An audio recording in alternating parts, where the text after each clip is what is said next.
నేను ముందే చెప్పా కదా! యోగి ఆదిత్యనాథ్ రాష్ట్రంలో ఏదో ఒక అల్లకల్లోలం చేయడానికి కుట్ర పన్నుతారు.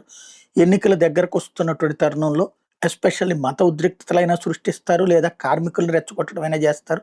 ఇదివరకు రైతు ఉద్యమాల పేరుతో జరిగిన నాటకాలు ఇయన్నీ చూసాం. అట్లాగే ఏదో జేస్తారని నోయిడాలో అది ఒక ఇండస్ట్రియల్ హబ్‌గా ఏర్పాటు చేసుకొచ్చాడు యోగి ఆదిత్యనాథ్. ఇప్పుడు దాన్ని దెబ్బతీసే కుట్రలు నిన్న అక్కడ తగలబడినటువంటిది రాళ్ళు విసిరినటువంటి సంఘటనలు ఊరికనే జరగవు. అది అని నిన్ననే అనుకున్నాం కదా! కార్మిక సంఘాల ముసుగులో జరిగినట్టు ఈ ఉదంతానికి పాకిస్తాన్ లింక్ ఎక్స్‌పోజ్ అయింది.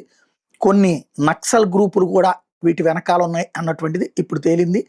ఆహ్, బాట్ అకౌంట్స్ యాక్టివేట్ అయినయి.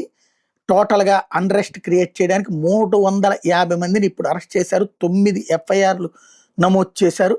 ఆహ్, 10 మంది పోలీసులు, 30 మంది ఇతరులు గాయపడినటువంటి సంఘటన వెనకాల ఉన్నటువంటి సూత్రధారిని గుర్తించే పనిలో ఉన్నారు.